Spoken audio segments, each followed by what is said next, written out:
Welcome back to the show. Before the break, we were talking with Navy Lieutenant Gary Raymond about how he was dealing with the separation from his family during deployment. Now we're going to get in more into depth with that with our expert this week. She is the director of the Soldiers Project, a group of it's a nonprofit who has mental health professionals that volunteer their time to counsel active duty military, veterans, and their families.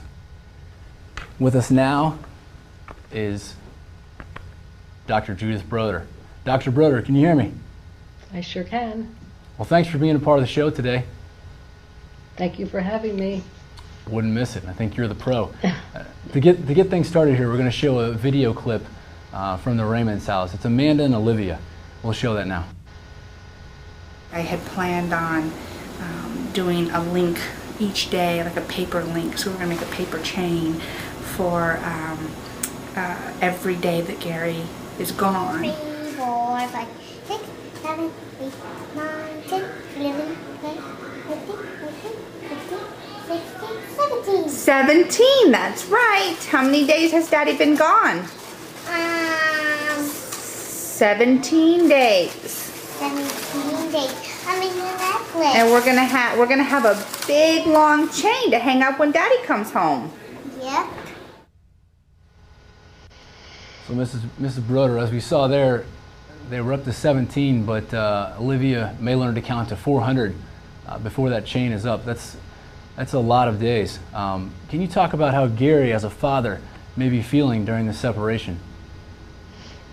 I think he himself talked about the most prominent feeling that I'm aware of, and that is the sense of loss, the sense of losing being present, to see your kids go through all the different stages.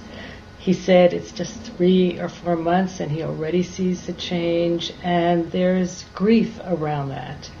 He sounds terrific in terms of making adjustment to it, and I think that has to do with the fact that he and his wife are in very close communication. So although he's not there in the flesh, he is with them in some emotional kind of way.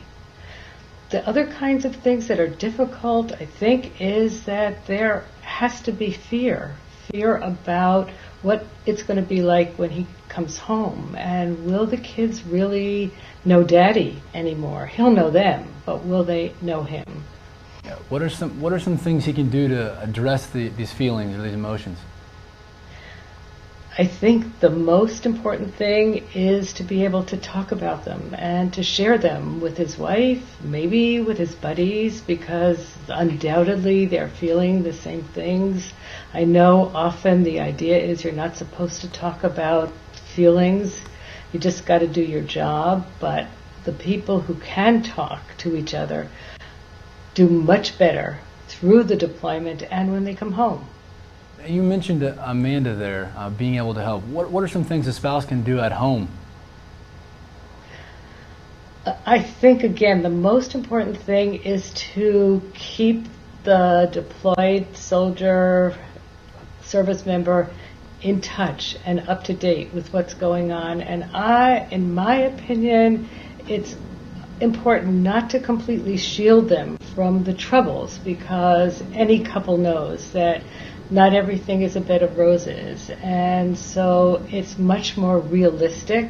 I wouldn't say burden them, but there are day-to-day problems that are probably worth talking about so that the deployed spouse feels and is involved. We have another clip here, Dr. Broder, I want to share with you that shows Amanda reflecting on the time her and Gary have spent apart. We'll show that now. Well, I have to tell you, today I just got a little bit teary-eyed. It is May 20th, Tuesday, and it is our 7th anniversary. I think this is probably the 4th one we've spent apart. Next year will probably be the 5th. Now, she kind of laughs there, and she seems somewhat callous to missing these anniversaries. But what are some other effects or things that are missed out on by? What are some other ways that a separation like this can affect a marriage? Well, I think she's very expressive because she shows you what she's feeling. I don't think she's callous at all. I think that trying to laugh is trying to find a balance and not get lost in the grief about being physically separated from the person who's your life partner. So, and I think being able to share that with him is also important because they can grieve together about it, and it brings them together when they do that. Yeah. I didn't mean to say that she sounded callous, as in hardened in a bad way, but she sounds like she's somewhat used to this and in a way preparing herself for more. What are some ways that a couple can work to nurture each other in a situation like this? I sound a bit like a broken record, but the way that you can best nurture each other is to be honest and open and talk about what's on your mind, talk about your fears, your joys, and be in some way reassuring that the connection between the spouses is enduring and is going to last through whatever the difficulties are. No, that definitely makes sense, Doctor.